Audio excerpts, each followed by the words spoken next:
Hello learners, welcome to rural academy. मैं हूं सुनील, है ना। तो पिछली कुछ क्लासेस में हमने क्लास नाइन्थ के मोशन चैप्टर की स्टार्टिंग की थी, जिसमें हमने स्पीड के बारे में जान ली थी, वेलोसिटी के बारे में जान ली थी, डिस्प्लेसमेंट और डिस्टेंस के बीच के डिफरेंस को जान लिया था। तो आज का हमारा टॉपिक्स है uniform and non uniform motion. Uniform motions क्या होती है, नॉन यूनिफॉर्म मोशंस क्या होती है, आज हम इसके बारे में चर्चा करने वाले हैं। तो यूनिफॉर्म मोशंस क्या होती है? एक बॉडी या तो यूनिफॉर्मली मूव करेगी या तो नॉन यूनिफॉर्मली मूव करेगी। तो हम मोशंस को टू पार्ट्स में कैटेगराइज करते हैं, जिसमें हम फर्स्ट पार्ट हमारे यूनिफॉर्म मोशंस हो गए और सेकेंड पार्ट्स हमारे नॉन यूनिफॉर्म मोशंस हो गए। तो हम पहले चर्चा करते हैं यूनिफॉर्म मोशन की। यूनिफॉर्म मोशंस होती क्या है? तो a body has uniform motion if it travel equal distance in equal interval of time. एक बॉडी में यूनिफॉर्म मोशंस होगी, कब होगी? जब वो बॉडी इक्वल डिस्टेंस को इक्वल इंटरवल ऑफ टाइम में, है ना, कंप्लीट करे। तब हम बोल सकते हैं कि उस बॉडी में जो मोशंस है वो कैसी मोशंस है? यूनिफॉर्मली मोशंस है, यूनिफॉर्म मोशंस है।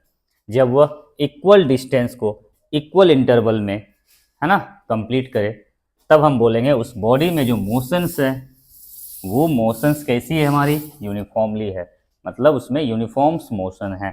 जैसे हम एक एग्जांपल सकते हैं, हमने एक ग्राफ खींचा, एक लाइन ड्रॉ करी, इस पॉइंट को ए माना, इसे बी मान लिया, सी, और इसी तरह से हमने डी तक एक पॉइंट ड्रॉ की। मान लेते हैं ए टू बी के बीच की डिस्टेंस कितनी है? 10 किलोमीटर। 10 किलोमीटर। यहाँ बी टू सी की भी डिस्टेंस कितनी है? 10 किलोमीटर्स। सी टू डी की भी डिस्टेंस कितनी है भाई? 10 किलोमीटर। अब एक ऑब्जेक्ट है ना, एक कोई पर्सन है, वो ए टू बी जाती है, इस 10 किलोमीटर्स को कवर करने में उसे मान लेते हैं हमने 5 सेकेंड्स के टाइम लग रहा है, 5 सेकेंड्स का टाइम लग रहा है। उसी तरह जब ये बी पॉइंट पे पहुंचा, फिर बी से सी की डिस्टेंस कितनी है? 10 किलोमीटर्स। फिर इस 10 किलोमीटर्स को कवर करने में फिर से उसे 5 सेकेंड्स लग रहे हैं, फिर से उसे 5 सेकेंड्स लग रहे हैं। सी के पहुंचने के बाद फिर वो ऑब्जेक्ट डी की ओर मूव करी, फिर से 10 किलोमीटर्स मूव करी, फिर से इसने क्या किया? 5 सेकेंड्स का ही टाइम लिया। तो हम जब इसमें देख रहे हैं, इसमें क्या देख रहे हैं? ये जो ऑब्जेक्ट है, ये जो पर्सन्स है, वो हर एक 10 किलोमीटर्स को इक्वल इंटरवल ऑफ टाइम में कंप्लीट कर रही है। इसका मतलब इस ऑब्जेक्ट में जो मोशंस है वो कैसी मोशंस है भाई? यूनिफॉर्मली मोशंस है। यूनिफॉर्म्स का मतलब आप कह सकते हैं क्या? स्पीड जो है यहाँ क्या है? जो मोशन जो है वो क्या है? कांस्टेंट है। हर एक जगह जो मोशन है वो क्या है? कांस्टेंट है। ना तो इसकी स्पीड बढ़ रही है, ना तो इसकी स्पीड घट रही है। मतलब इस ऑब्जेक्ट में जो मोशंस है, किसी डिस्टेंस को कवर करने के जो रेट है, जो स्पीड है, वो क्या है? एकदम यूनिफॉर्मली है, कोई चेंजिंग नहीं आ रही, एकदम कांस्टेंट है। तो जब हमने यहाँ देखा, जब यहाँ से यहाँ की हमने स्पीड को कैलकुलेट की, तो स्पीड बराबर क्या होती है भाई? स्पीड बराबर क्या होती है? Distance upon time. तो डिस्टेंस कितनी है? 10। टाइम कितने है भाई? 5। कितनी हो गई? 2। इसकी स्पीड यहाँ क्या है? 2 किलोमीटर्स, है ना, पर आवर। इस 20 टू सी को कवर करने में, फिर से 10 किलोमीटर्स को कवर करने में से फिर से कितनी स्पीड की जरूरत हुई? तो स्पीड यहाँ भी हमने कैलकुलेट करी, फिर से रिजल्ट क्या आ गए? 10/5, फिर से 2 किलोमीटर्स पर आवर। यहाँ भी क्या आ गए? 2 किलोमीटर्स पर आवर। ये क्या शो कर रहे हैं? ये क्या शो कर रहे हैं? यही तो शो कर रहे हैं कि उसकी जो मोशंस है वो कैसी है? यूनिफॉर्मली है। मतलब ना तो स्पीड उसकी बढ़ रही है, ना तो घट रही है। क्यों नहीं बढ़ रही, क्यों नहीं घट रही? कारण क्या है भाई? कारण क्या है? इसकी स्पीड कांस्टेंट होने के कारण क्या है? तो कारण एक ही है कि उसने इक्वल डिस्टेंस को इक्वल इंटरवल ऑफ टाइम में क्या किया है? कवर किया है। इसलिए इसमें जो मोशंस है वो क्या है? एकदम यूनिफॉर्मली है। उसकी मोशंस, उसकी स्पीड ना तो बढ़ रही है, ना तो घट रही है, एकदम कांस्टेंट है। आई थिंक आपको यूनिफॉर्म्स मोशंस अच्छी तरह से समझ आ गई। तो हम एक बार फिर रिपीट करते हैं। एक बॉडी में यूनिफॉर्म मोशंस होंगी, कब होंगी? जब वह इक्वल डिस्टेंस को इक्वल इंटरवल ऑफ टाइम में कंप्लीट करे। तो उस ऑब्जेक्ट में जो मोशंस होगी, हम उसके मोशंस को बोल सकते हैं क्या? यूनिफॉर्म मोशन, है ना। या ऐसा आप इसे यूनिफॉर्म स्पीड भी बोल सकते हैं, है ना। सेम लॉजिक है, सेम चीजें हैं। अगर हम इसको यूनिफॉर्म स्पीड, इस मोशन की जगह स्पीड को ला दें, या मोशन या स्पीड तो एक ही चीज है भाई, अगर हम इसमें स्पीड को डाल दें तो सेम डिफाइन हो जाएंगे। ए बॉडी है uniform speed if it travel equal interval, है ना, equal distance in equal interval of time. इस ऑब्जेक्ट में यूनिफॉर्म स्पीड कब होगी, जब वो इक्वल डिस्टेंस को इक्वल इंटरवल ऑफ टाइम में, है ना, कंप्लीट करे। तो आप या तो इसे यूनिफॉर्म स्पीड बोल सकते हो या तो यूनिफॉर्म मोशंस बोल सकते हो, दोनों एक ही बातें हैं। बढ़ते हैं हमारे इसके अगले पार्ट्स, जिससे हम बोल रहे हैं non uniform motion.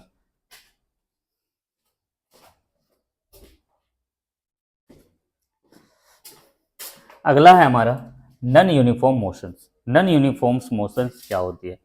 Non uniforms का मतलब ही हो गया, यूनिफॉर्म्स का मतलब कांस्टेंट, आप समझोगे। नॉन यूनिफॉर्म्स का मतलब, है ना, वो कांस्टेंट नहीं है, या तो वो इंक्रीज कर रही है या तो डिक्रीज कर रही है, ऐसे सोचने हैं आपको। तो a body has non uniform motions if it travel an equal distance in equal interval of time. एक बॉडी में नॉन यूनिफॉर्म मोशंस होगी, कब होगी, जब वह अनइक्वल डिस्टेंस को इक्वल इंटरवल्स ऑफ टाइम में कंप्लीट करे। तो हम बोलेंगे उस बॉडी में जो मोशन है वो कैसी है, नॉन यूनिफॉर्म मोशन, है ना, मतलब अनइक्वल डिस्टेंस, है ना, अनइक्वल डिस्टेंस को इक्वल इंटरवल ऑफ टाइम में जब वो तय करेगी तो हम बोलेंगे उसमें नॉन यूनिफॉर्म मोशन है, जिसे आप बोल सकते हैं और समान चाल भी बोले जा सकते हैं इसे हिंदी में। तो हमने क्या किया, एक लाइंस ड्रॉ की, है ना, इस पोजीशंस को ए मान लिया, फिर से सेम चीजें सी, है ना, और ये डी पॉइंट लिया। अनइक्वल डिस्टेंस की बात करी है ना हमने, तो अनइक्वल डिस्टेंस लेना है हमें। यहाँ से यहाँ की डिस्टेंस को हमने ले लिया 10 किलोमीटर्स, यहाँ से यहाँ के डिस्टेंस को ले लिया हमने 20 किलोमीटर्स, और यहाँ से यहाँ के डिस्टेंस को ले लिया हमने 5 किलोमीटर्स। अब बात की जा रही है क्या, अनइक्वल डिस्टेंस तो हमने ले ली, लेकिन टाइम क्या लेना है हमें, इक्वल टाइम। तो हमने मान लिया इसे, इसने इसे चेंज करा, है ना, इसे कंप्लीट किया 5 सेकेंड्स में, इसे भी 5 सेकेंड्स और इसे भी 5 सेकेंड्स, क्योंकि हमने इक्वल इंटरवल ले रखा है। अब हम जब यहाँ से स्पीड की कैलकुलेशंस करते हैं, स्पीड की कैलकुलेशंस करते हैं, मोशन बोलो या तो आप स्पीड बोलो, है ना, दोनों अलग चीजें हैं, है ना, लेकिन मोशंस का मतलब स्पीड ही है, लेकिन मोशंस के डिफाइंस अलग होते हैं और स्पीड के डिफाइंस क्या होते हैं, अलग होते हैं, और जो हम पहले पढ़ चुके हैं। तो जब हमने यहाँ से इसकी स्पीड की कैलकुलेशन करी तो क्या मिला हमें, डिस्टेंस 9, डिस्टेंस क्या है 10, और ये क्या है हमारे, टाइम कितने 5, तो यहाँ से काटा कितनी आ गई 2 किलोमीटर पर आवर। अब जब बी से सी गई तो इसने यहाँ कितना इसकी स्पीड होगी, यहाँ डिस्टेंस है 20 और ये क्या है 5, कितनी हो गई 4 किलोमीटर पर आवर। यहाँ देखा हमने 5/5, ये कितनी हो गई 1 किलोमीटर पर आवर। क्या दिख रहा है हमें, क्या इसकी मोशंस, क्या इसकी स्पीड क्या यूनिफॉर्मली है, पहले 2 किलोमीटर पर आवर थी, फिर इसकी स्पीड बढ़ के 4 किलोमीटर पर आवर हो गई, फिर इसकी स्पीड 4 से घट के 1 किलोमीटर पर आवर गई। इसका मतलब हो गया इसकी स्पीड जो है, या इसकी ये जो इसमें जो मोशन है इस बॉडी में वो कैसी है, नॉन यूनिफॉर्म है।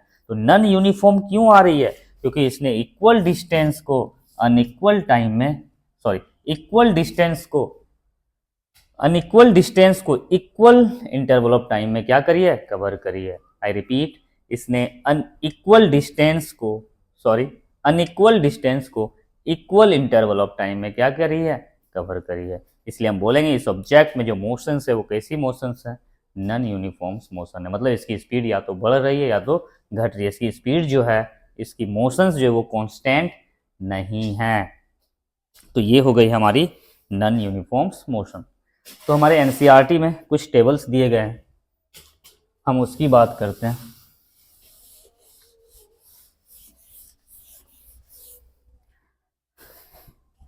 हमारे एनसीईआरटी में एक टेबल दी गई है,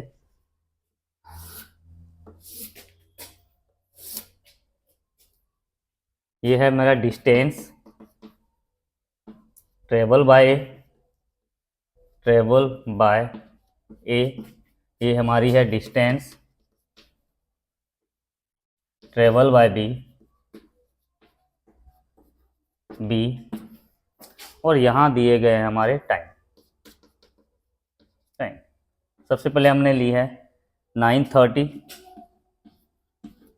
इसके बाद 9:45, इसी तरह से चल रहा है गैपिंग। इसके बाद हो जाएगी क्या हमारी 10, 15, 10:30, है ना। और भी आगे बढ़िए, हम थोड़ा दूर तक ही चलते हैं क्योंकि यहीं तक हमें कंपेयर, हमें तो कंपेयर ही तो करनी है। बस हम छोटा सा एक ग्राफ ले लेते हैं। 9:30 में 10 किलोमीटर्स, 9:45 में 20, इसके बाद 30, 40 और ये हो गई हमारी 50। इस तरह से यहाँ पे हम देखते हैं क्या ये दी गई है 12, 90, 23, 35, 37। देखिए तो डिस्टेंस ट्रेवल बाय ए, जब हमने इस कॉलम को देखा तो क्या देखा, इन्होंने इक्वल डिस्टेंस जो है यहाँ से कितनी 10 थी 20 में पहुंच गई, मतलब यहाँ से यहाँ कितने किलोमीटर्स की कवर की है इसने 10 किलोमीटर्स की कवर की है। फिर यहाँ से यहाँ कितने 10 किलोमीटर्स की, फिर से यहाँ फिर से 10 किलोमीटर्स की डिस्टेंस कवर करी, फिर से ये 10 किलोमीटर की डिस्टेंस कवर करी है इसने। और टाइम क्या ले रहा है ये आप देख सकते हैं, टाइम कितना 15 मिनट्स, यहाँ से भी 15 मिनट्स, यहाँ से भी 15 मिनट्स और यहाँ से भी क्या 15 मिनट्स ले रही है। तो हम कह सकते हैं ए ने जो डिस्टेंस कवर करा है, क्या करा है, इक्वल डिस्टेंस को इक्वल इंटरवल ऑफ टाइम में क्या करा है, इस ए ने कवर करा है। मतलब इस ए में जो मोशन है, इस ए में जो स्पीड्स है वो कैसी स्पीड्स है, आपको हो गए यूनिफॉर्म मोशन है,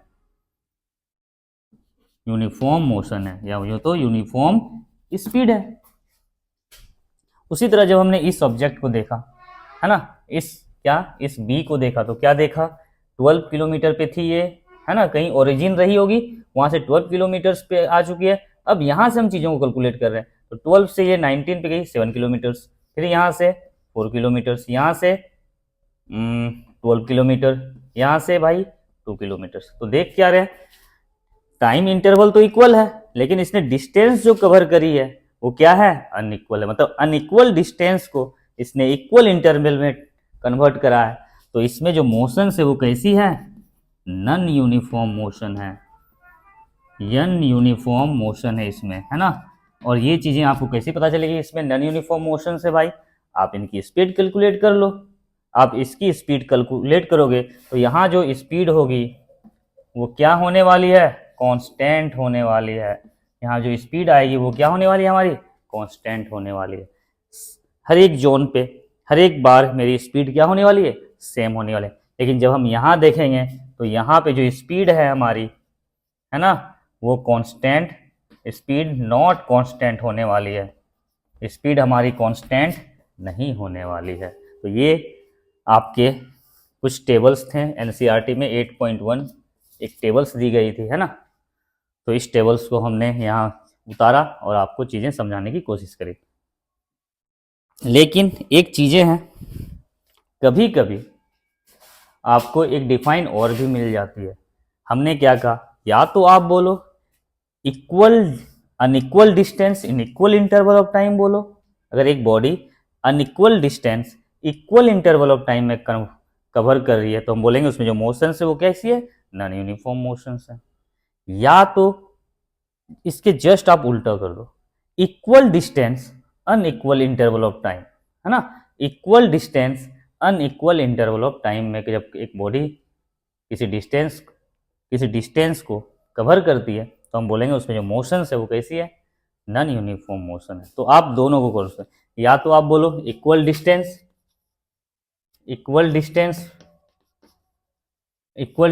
कब, unequal interval of time, unequal interval of time, या तो आप कहो क्या, अनइक्वल डिस्टेंस,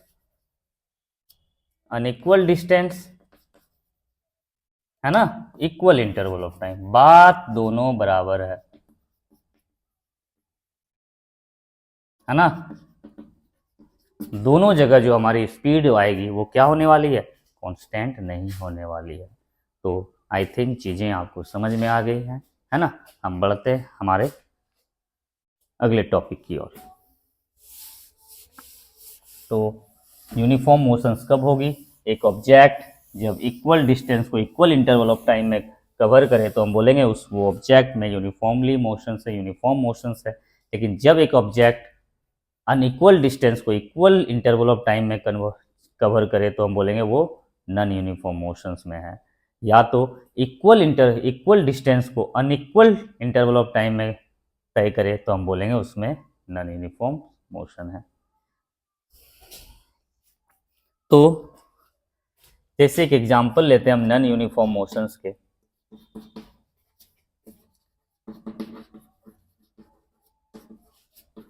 एक एग्जांपल लेते हैं नॉन यूनिफॉर्म मोशंस के। हमने क्या करी, इस हाइट पे, है ना, यहाँ से यहाँ मान लेते हैं कुछ हाइट है, यहाँ से हमने एक बॉल ली इस हाइट से और इस हाइट से उस बॉल को ड्रॉप कर ली, है ना। तो ये बॉल्स क्या होगी, नीचे आना शुरू हो जाएगी। क्या इसकी स्पीड हर एक पॉइंट पे कांस्टेंट होने वाली है, नहीं। जैसे जैसे ये अर्थ के नज़दीक आएगी, है ना, इसकी स्पीड और तेजी से बढ़ने लगेगी, एक्सीलरेट होने लगेगी। मतलब हम बोल सकते हैं जो फ्री फॉलिंग बॉडी होती है ना, free falling body are in non uniform motion, non uniform motion. जो फ्री फॉलिंग बॉडीज होती है ना, जो किसी हाइट से गिरती हुई कोई जो ऑब्जेक्ट होती है उसमें जो मोशंस होते हैं वो कैसी होती है भाई, नॉन यूनिफॉर्म मोशन। क्योंकि जो अर्थ क्या करती है, इस पे ग्रेविटेशनल फोर्स अप्लाई करती है ना, और ये अर्थ के जितनी नज़दीक आते चले जाएंगे ये फोर्स क्या हो जाएंगे, उतने ही बढ़ने लग जाएंगे। और फोर्स बढ़ने के साथ इसकी स्पीड क्या हो जाने वाली है, वो इंक्रीज करने वाली है। और जब किसी चीज़ की स्पीड इंक्रीज करती है मतलब उसमें जो मोशंस होती है वो कैसी होती है, नॉन यूनिफॉर्म मोशन होती है। यहाँ इसकी स्पीड, इस पॉइंट पे इसकी स्पीड कुछ और होगी, इस पॉइंट पे कुछ और होगी। जैसे जैसे ये नज़दीक आएगी इसकी स्पीड बढ़ती चली जाएगी। इसलिए हमने बोला नॉन यूनिफॉर्म मोशंस किसमें, फ्री फॉलिंग बॉडीज में जो मोशंस होती है वो कैसी होती है, नॉन यूनिफॉर्म मोशंस होती है। अब थोड़े से इसके ग्राफ के बारे में चर्चा करते हैं, ग्राफ के बारे में। तो यूनिफॉर्म्स मोशन के जो ग्राफ होते हैं, मोशंस के जो ग्राफ होते हैं वो किस तरह से ड्रॉ होंगे। जैसे यहाँ हमने डिस्टेंस ले ली, यहाँ क्या ले लिया हमने, टाइम ले ली भाई, है ना। ये एक्स एक्सिस, ये वाई एक्सिस, इतनी तो आपको नॉलेज है। तो हमने यहाँ डिस्टेंस ले ली, यहाँ टाइम ले ली। तो इसके जो ग्राफ होंगे वो कहाँ से भाई, इस ओरिजिन से पास करेंगे और स्ट्रेट होने वाले हैं, है ना। तो यूनिफॉर्म मोशंस के जो ग्राफ होंगे वो इस तरह से होंगे। क्यों ऐसे होते हैं, है ना, क्योंकि हर एक पॉइंट में इसकी स्पीड जो होने वाली है वो क्या होने वाली है, कांस्टेंट होने वाली है, इस तरह से, है ना। तो इसकी जो बनने वाली है ग्राफ वो हमेशा इस तरह से होने वाली है। लेकिन यहीं पे अगर हम नॉन यूनिफॉर्म्स मोशन के ग्राफ की बात करें तो नॉन यूनिफॉर्म मोशंस के जो ग्राफ होते हैं, नॉन यूनिफॉर्म मोशंस के जो ग्राफ होते हैं वो आपके, है ना, इस तरह से होंगे, इस तरह से होते हैं, है ना। कहीं स्पीड देखिए बढ़ रही है, बढ़ रही है, बढ़ रही है ना, हर एक पॉइंट पे इसकी स्पीड चेंज होते जा रही है। तो इसकी स्पीड, है ना, क्या होगी, इसकी जो स्पीड्स या इसके मोशंस के जो ग्राफ होने वाले हैं वो किस तरह से होने वाले हैं, इस तरह से होने वाले हैं। क्लियर है। कभी कभी बढ़ने वाली है, कभी घटने वाली है। यहाँ देखिए ये बढ़ रही है, बढ़ रही है, बढ़ रही है, लेकिन कहीं कहीं इधर मुड़ जाएगी। इसका मतलब क्या है, ये बढ़ते बढ़ते क्या हो जा रही है, घट जा रही है। तो नॉन यूनिफॉर्म मोशंस के जो ग्राफ होते हैं वो इस तरह से होते हैं। ये हमारी क्या हो जाएगी भाई, ये हमारी डिस्टेंस हो जाएगी, ये हमारी क्या हो जाएगी, टाइम, है ना। जब आप टेबल बनाओगे यूनिफॉर्म मोशंस के और उस चीज़ों को, है ना, उस टेबल को इस पे रखोगे तो आप जब वहाँ चीज़ों को मिलाओगे तो ये एकदम स्ट्रेट लाइन ड्रॉ होने वाली है। चलिए मैं एक एग्जांपल लेके ही आपको दिखाता हूँ, एक एग्जांपल लेके ही दिखाता हूँ, है ना। यहाँ एक इक्वली आपको ड्रॉ करनी पड़ेगी, है ना। हमारे पास स्केल्स नहीं है, नहीं तो ये इक्वली ड्रॉ हो जाएंगे। मान लेते हैं हमने क्या लिया था 10 किलोमीटर्स ना, इस पॉइंट से 10, ये क्या लिया था, इधर कर देता हूँ 10, 20, आपको इधर लिखना है, इधर नहीं लिखना है, 30, इससे कर दिया 40। कितने इंटरवल्स का टाइम लिया था भाई, 5 सेकेंड, है ना। यहाँ से 5 सेकेंड, यहाँ से 0 से 5 सेकेंड्स, यहाँ कितना, सॉरी 5 मिनट्स ना, फिर से यहाँ कितना 10, यहाँ से क्या 15, यहाँ से 20। हम क्या देख रहे हैं, हर एक डिस्टेंस कवर करने में उसे, है ना, इक्वल डिस्टेंस कवर करने में उसे इक्वल इंटरवल ऑफ टाइम क्या हो रही है, लग रही है। यहाँ हमने 10 ले ली है ना। इस 10 किलोमीटर को कवर करने में से कितना 5 टाइम्स लगे। अब फिर से यहाँ से वो यहाँ पहुँचा कितने 20 किलोमीटर्स पे, फिर इसे कवर करने में इन्होंने क्या लिया, एकदम इक्वल टाइम लिया है भाई। तो कहाँ आप इन चीज़ों को मिलाएं तो कहाँ आएगी ये, एकदम यहाँ आने वाली है। फिर से 10 किलोमीटर्स जाएगी और फिर से 5 घंटे का समय ले रही थी ना, तो यहाँ से कहाँ चली गई है, फिर से यहाँ चली गई। इसी तरह हमने फिर से ड्रॉ करा और इसे जब मिलाया हमने तो ये एक स्ट्रेट लाइन बन के निकली, है ना। तो आप टेबल्स को जब अरेंज करोगे ग्राफ्स में तो कुछ इस तरह का फिगर्स ये देने वाली है ना। तो अगले टॉपिक्स हमारी जो अगली होगी वो होगी एवरेज स्पीड, है ना। एवरेज स्पीड, एवरेज वेलोसिटी पे हम चर्चा करने वाले हैं। तो आज तक की क्लास हम यहीं समाप्त करते हैं। अगर वीडियो अच्छी लगी तो प्लीज़ सपोर्ट करें और चैनल को लाइक करें और सब्सक्राइब करें। Thank you.